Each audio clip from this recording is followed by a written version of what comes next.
Judges chapter 6. The Israelites did evil in the eyes of the Lord, and for 7 years he gave them into the hands of the Midianites. Because the power of Midian was so oppressive, the Israelites prepared shelters for themselves in mountain clefts, caves, and strongholds. Whenever the Israelites planted their crops, the Midianites, Amalekites, and other eastern peoples invaded the country. They camped on the land and ruined the crops all the way to Gaza, and did not spare a living thing for Israel, neither sheep, nor cattle, nor donkeys. They came up with their livestock and their tents like swarms of locusts. It was impossible to count them or their camels. They invaded the land to ravage it. Midian so impoverished the Israelites that they cried out to the Lord for help. When the Israelites cried out to the Lord because of Midian, he sent them a prophet who said, "This is what the Lord, the God of Israel, says. I brought you up out of Egypt, out of the land of slavery. I rescued you from the hand of the Egyptians, and I delivered you from the hand of all your oppressors. I drove them out before you and gave you their land. I said to you, I am the Lord your God. Do not worship the gods of the Amorites in whose land you live. But you have not listened to me." The angel of the Lord came and sat down under the oak in Ophrah that belonged to Joash the Abiezrite, where his son Gideon was threshing wheat in a winepress to keep it from the Midianites. When the angel of the Lord appeared to Gideon, he said, "The Lord is with you, mighty warrior." "Pardon me, my lord," Gideon replied, "but if the Lord is with us, why has all this happened to us? Where are all his wonders that our ancestors told us about when they said, 'Did not the Lord bring us up out of Egypt?' But now the Lord has abandoned us and given us into the hand of Midian." The Lord turned to him and said, "Go in the strength you have, and save Israel out of Midian's hand. Am I not sending you?" "Pardon me, my lord," Gideon replied, "but how can I save Israel? My clan is the weakest in Manasseh, and I am the least in my family." The Lord answered, "I will be with you, and you will strike down all the Midianites, leaving none alive." Gideon replied, "If now I have found favor in your eyes, give me a sign that it is really you talking to me. Please do not go away until I come back and bring my offering and set it before you." And the Lord said, "I will wait until you return." Gideon went inside, prepared a young goat, and from an ephah of flour he made bread without yeast. Putting the meat in a basket and its broth in a pot, he brought them out and offered them to him under the oak. The angel of God said to him, "Take the meat and the unleavened bread, place them on this rock and pour out the broth." And Gideon did so. Then the angel of the Lord touched the meat and the unleavened bread with the tip of the staff that was in his hand. Fire flared from the rock, consuming the meat and the bread, and the angel of the Lord disappeared.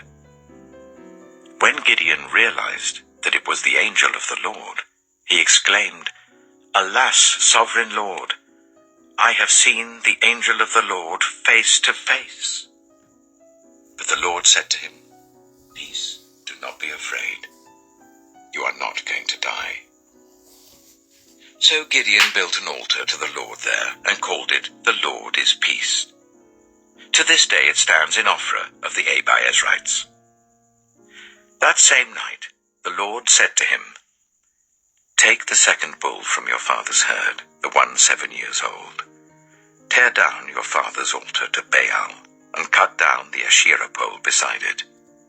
Then build a proper kind of altar to the Lord your God on the top of this height.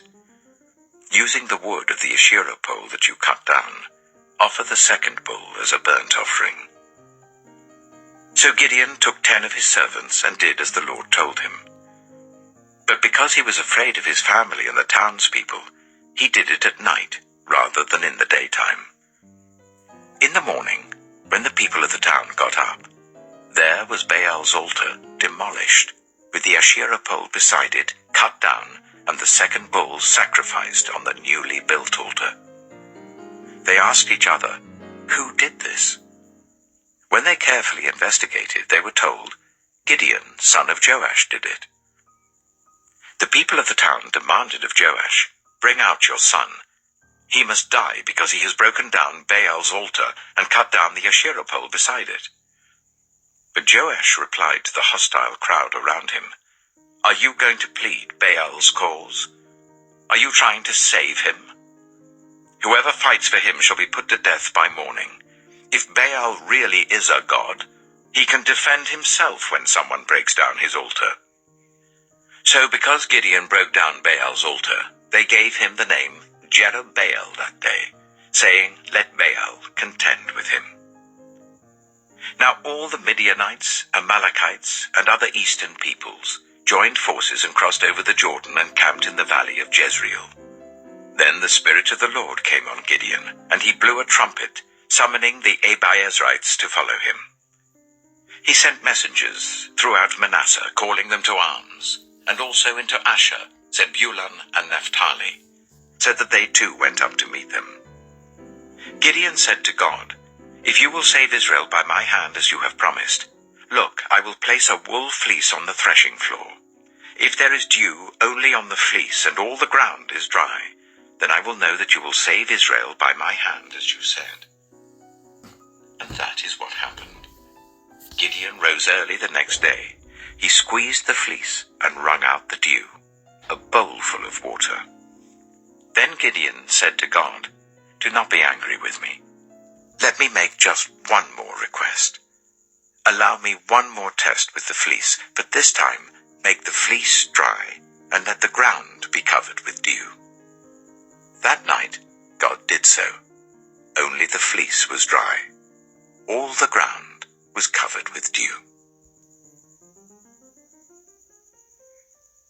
Judges chapter 7.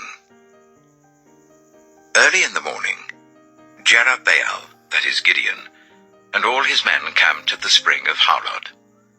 The camp of Midian was north of them in the valley near the hill of Moreh. The Lord said to Gideon, "You have too many men. I cannot deliver Midian into their hands, or Israel would boast against me. My own strength has saved me. Now announce to the army, anyone who trembles with fear may turn back and leave Mount Gilead." So 22,000 men left, while 10,000 remained. But the Lord said to Gideon, "There are still too many men. Take them down to the water, and I will thin them out for you there. If I say, 'This one shall go with you,' he shall go. But if I say, 'This one shall not go with you,' he shall not go." So Gideon took the men down to the water. There the Lord told him, "Separate those who lap the water with their tongues as a dog laps, from those who kneel down to drink." 300 of them drank from cupped hands, lapping like dogs. All the rest got down on their knees to drink. The Lord said to Gideon, "With the 300 men that lapped, I will save you and give the Midianites into your hands. Let all the others go home." So Gideon sent the rest of the Israelites home, but kept the 300 who took over the provisions and trumpets of the others. Now the camp of Midian lay below him in the valley. During that night, the Lord said to Gideon, "Get up, go down against the camp, because I am going to give it into your hands.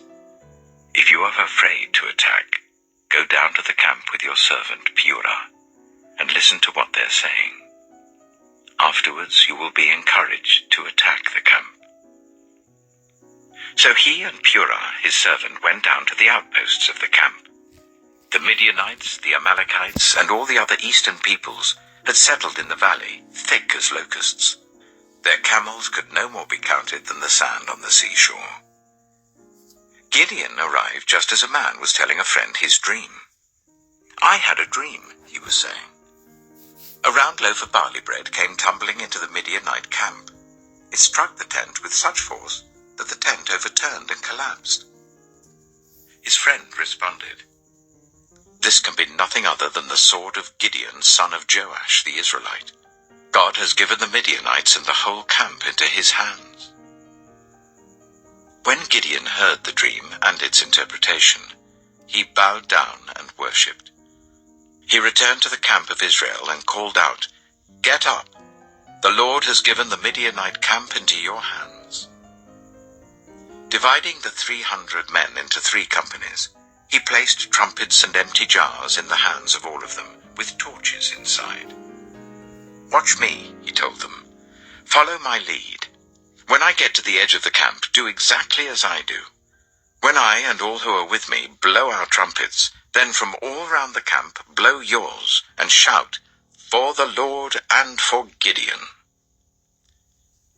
Gideon and the 100 men with him reached the edge of the camp at the beginning of the middle watch, just after they had changed the guard. They blew their trumpets and broke the jars that were in their hands. The 3 companies blew the trumpets and smashed the jars. Grasping the torches in their left hands and holding in their right hands the trumpets they were to blow, they shouted, "A sword for the Lord and for Gideon." While each man held his position round the camp, all the Midianites ran, crying out as they fled. When the 300 trumpets sounded, the Lord caused the men throughout the camp to turn on each other with their swords. The army fled to Beth-shittah, towards Zererah, as far as the border of Abel-Meholah near Tabbath. Israelites from Naphtali, Asher, and all Manasseh were called out, and they pursued the Midianites. Gideon sent messengers throughout the hill country of Ephraim, saying, "Come down against the Midianites and seize the waters of Jordan ahead of them, as far as Beth-barah." So all the men of Ephraim were called out, and they seized the waters of the Jordan as far as Beth-barah. They also captured 2 of the Midianite leaders, Oreb and Zeeb. They killed Oreb at the rock of Oreb, and Zeeb at the winepress of Zeeb. They pursued the Midianites and brought the heads of Oreb and Zeeb to Gideon, who was by the Jordan. These are the moral lessons in this passage. Number 1. Dependency on God. The story shows that success and deliverance come from relying on God, not on human strength or numbers. Gideon's army was reduced to just 300 men to demonstrate the victory was due to God's intervention, not their own might. Number 2. Faith in adversity. Gideon's journey underscores the importance of faith in challenging circumstances, despite his doubts and the seemingly overwhelming odds. Gideon obeyed God's instructions, which led to his eventual success. Number 3. Obedience and trust. Gideon's obedience to God's commands, even when they seemed unconventional, led to his victory. The story highlights the importance of following divine guidance and trusting in God's plans. Number 4. God's provision. The narrative shows that God provides both the guidance and the means to overcome obstacles. The miraculous signs Gideon received and the dream of the Midianite soldier reassured him of God's support and strategy. Number 5. God's power in weakness. The story demonstrates that God often chooses the seemingly weak or unlikely to accompany great things. Gideon felt inadequate, yet God used him and his small army to achieve victory, highlighting that God's strength is made perfect in human weakness. Number 6. Divine timing and strategy. The passage reveals that God's plan may involve timing and methods that seems unusual or ineffective from a human perspective. The unconventional strategy of using trumpets, jars, and torches was part of God's plan to ensure that the Israelites recognized the victory as a result of divine intervention, not military prowess. Number 7. The roles of faith in overcoming fear. Gideon's initial fear and doubt were addressed by God's reassurance and the confirmation of his promise. This encourages believers to confront their fears with faith and to seek God's reassurance and guidance in difficult times. Number 8. The impact of obedience on community. Gideon's obedience not only led to personal victory but also positively impacted the entire Israelite community. His actions united the tribes of Israel in a common cause against the Midianites, demonstrating how individual obedience to God can lead to collective blessings and deliverance. Number 9. Importance of personal commitment. Gideon's commitment to follow through with God's instructions, even when it meant risking his own safety and going against established practices, like destroying his father's altar to Baal, underscores the necessity of personal dedication and courage in fulfilling God's commands.